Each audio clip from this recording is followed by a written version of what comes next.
To say that Avatar: The Way of Water has been successful is an understatement. Though that's great for the movie, its success may still end up being bad for James Cameron. Massive box office numbers are definitely a positive indication for the future of the Avatar franchise. It means that Cameron's long-stretching goal of making 5 films set on Pandora may actually be more than a pipe dream. But it's not all rainbows and sunshine for James, because there's one really big issue, and it's that he's going to essentially be stuck with this franchise for the better part of a decade. That's assuming there aren't any delays or other issues that postpone the upcoming movies even more. Cameron won't get to work on any of his other projects or movies, and this is a huge bummer, not just for him, but also for fans of his other works. Some of his best movies are actually his works before he started the Avatar franchise, namely Aliens, Terminator 2, Judgment Day, and Titanic. The fact that he's going to be involved with Avatar for so long means that we won't get to see him provide us with yet another lightning in a bottle.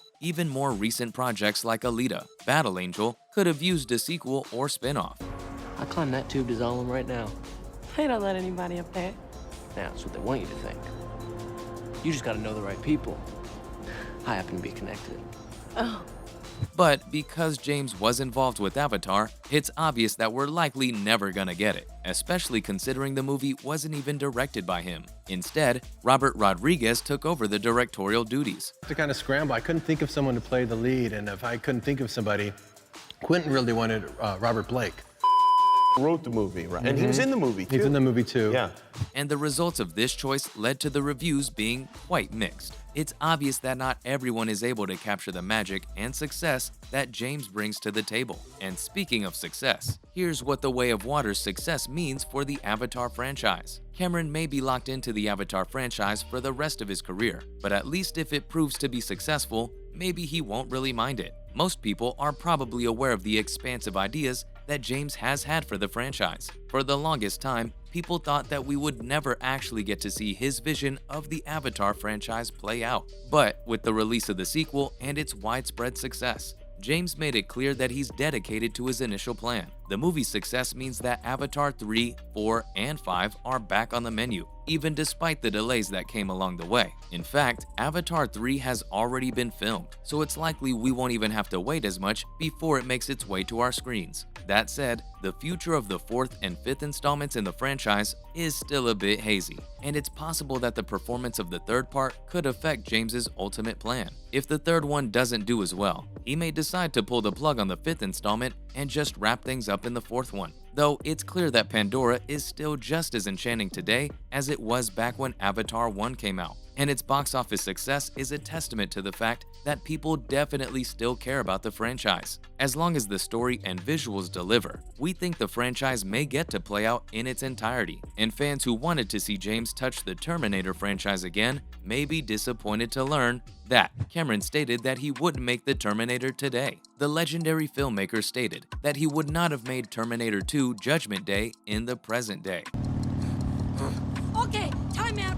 Stop the bike. Time out. Come on, stop the bike.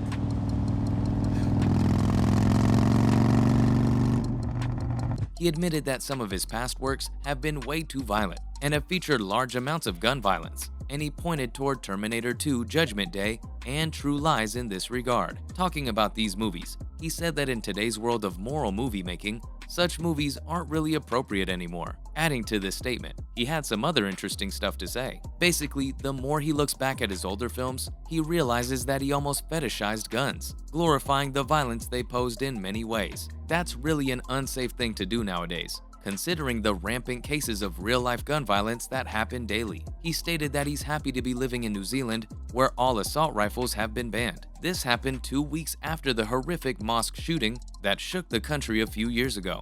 Resulted in the murder of 51 people and the serious wounding of 40 more. You shot people in the back and ignored the pleas of the wounded to be spared. The filmmaker kept this in mind while working on the Avatar sequel. He made sure to cut out a lot of the unnecessary scenes of gun violence. In total, it seems he got rid of about 10 minutes worth of action from the movie. Most of this was just firing guns at each other, and James described it as ugly. He said it was a difficult balance to strike, as conflict leads to change, and violence and action go hand in hand. That said, The Way of Water does feature action, But the action in the movie serves a purpose, unlike some of his past works that almost felt like they were trying to glamorize the violence. The Way of Water takes a very different approach to action.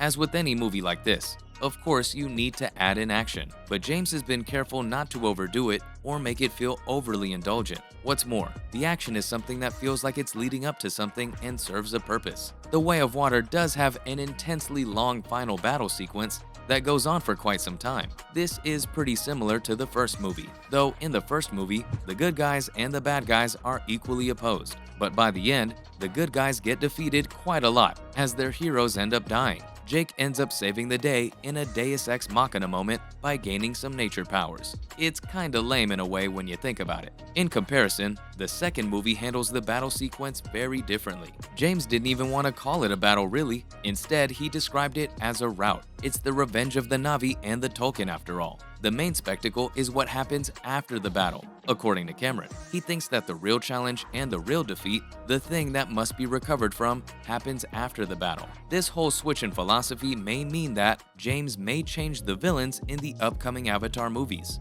It's clear that Cameron wants to move away from the typical gun violence causing baddies showing up every time. But that would mean that the central villain of the franchise, Orich, needs to be changed. He's been the big bad for the first two movies, even if he got a bluish makeover in the sequel.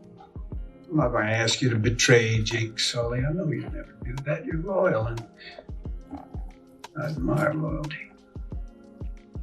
Moving on, it looks like James may incorporate other types of villains in the movie, ones that don't need to rely on guns to cause damage. He stated recently that the third movie will feature evil fire Na'vi. The difference is that I thought we were dead, because you think of all the assaults on the theatrical business and how many times it's sort of been.